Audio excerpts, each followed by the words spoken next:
खरगोन में एसआईआर को लेकर जिला निर्वाचन अधिकारी एवं कलेक्टर भव्या मित्तल ने राजनीतिक दलों एवं पत्रकारों के साथ महत्वपूर्ण बैठक ली। प्रदेश में आज से शुरू हुई निर्वाचक नामावली के विशेष गहन पुनर्निरीक्षण एसआईआर के संबंध में खरगोन के कलेक्टर कार्यालय में महत्वपूर्ण बैठक का आयोजन जिला कलेक्टर एवं जिला निर्वाचन अधिकारी भव्या मित्तल की अध्यक्षता में किया गया। बैठक में मान्यता प्राप्त राजनीतिक दलों और मीडिया प्रतिनिधियों ने सहभागिता की। जिला निर्वाचन अधिकारी भव्या मित्तल ने कहा कि निर्वाचन आयोग के निर्देश हैं कि पुनर्निरीक्षण में सभी मतदाताओं और राजनीतिक दलों की भागीदारी सुनिश्चित की जाए और कोई भी पात्र मतदाता छूटने न पाए। इसको लेकर एईआरओ और बीएलओ की रिक्तियां तत्काल भरी जाएंगी। वृद्ध, दिव्यांग, निराश्रित और बीमार जैसे विशेष वर्ग की सहायता के लिए वॉलंटियर की तैनाती की जाएगी। विशेष गहन पुनर्निरीक्षण के विभिन्न चरणों की जानकारी और गणना पत्रक फार्म 6, 7 और 8 बीएलओ ऐप और एसआईआर 2025 डैशबोर्ड की प्रस्तुति दी गई। इसमें बिंदुवार बताया गया कि किस तरीके से बीएलओ घर घर जाएंगे और जानकारी लेंगे। फॉर्म भरते वक्त जिनका नाम 2003 में है उनसे कोई दस्तावेज नहीं लिया जाएगा। उनकी जानकारी और भरे फॉर्म की जानकारी बिना जांच करे लोड की जाएगी। बाद में जब उनकी जांच होगी और जो कमियां रहेंगी उन्हें एआरओ नोटिस जारी करेगा। नए मतदाता फॉर्म 6 भरेंगे। बीएलओ 3 बार घर जाएंगे।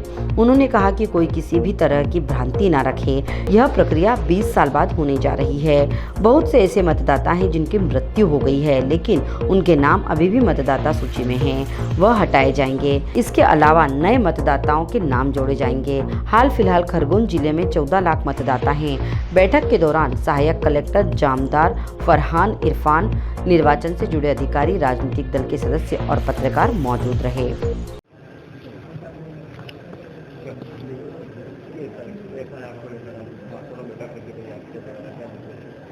विशेष गहन पुनरीक्षण का कार्यक्रम जो है वो आज से प्रारंभ हुआ है और ये 20 साल बाद ये गतिविधि इलेक्शन कमीशन के माध्यम से की जा रही है। हमारे भी जिले में ये कार्य प्रारंभ हो गया है। 4 नवंबर से जो हमारे बीएलओज हैं वो घर घर जाएंगे और गणना पत्रक लोगों से, मतदाताओं से भरवाएंगे और उनकी फॉर्म्स लेकर 9 दिसंबर को प्रारूप प्रकाशन होगा इलेक्टरल रोल का।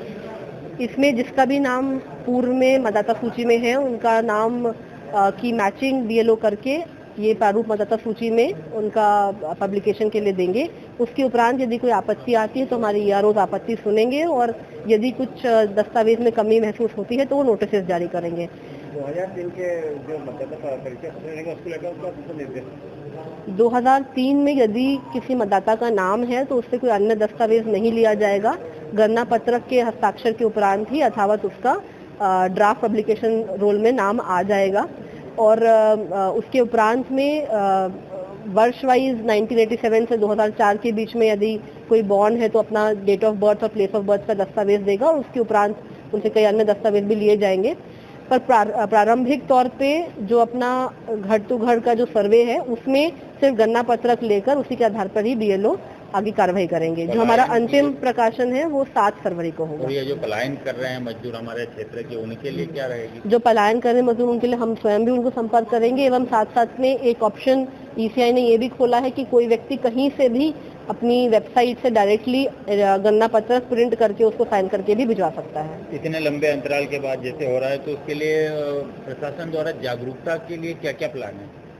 जागरूकता को लेके हम एक स्वीप का प्लान भी बना रहे हैं क्योंकि ये बहुत ही महत्वपूर्ण बात है कि इतने वर्ष बाद ये घर घर जाने का हो रहा है और अगर हमारा बीएलओ एक एक घर जाके संपर्क कर लेगा तो अपना पूर्ण काम जो है मतदाता सूची बिना किसी कोई मतदाता छूटे ना और कोई दूसरा मतदाता उसमें जुड़े ना जो यहाँ पर है नहीं, वो काम हम पूर्ण कर लेंगे। दिशा निर्देश को देखते हुए कोई मोबाइल नंबर आपने जारी किए हैं क्या? हमारे ईआरओ के मोबाइल नंबर ही मेन कंट्रोल रूम के जैसे रहेंगे। ग्रीवेंसेस के लिए भी उनका ही यूज किया जाएगा। ऑनलाइन पोर्टल भी है ग्रीवेंसेस को जिसको हम बहुत ही सीरियसली देख रहे हैं। Bureau report Khargone.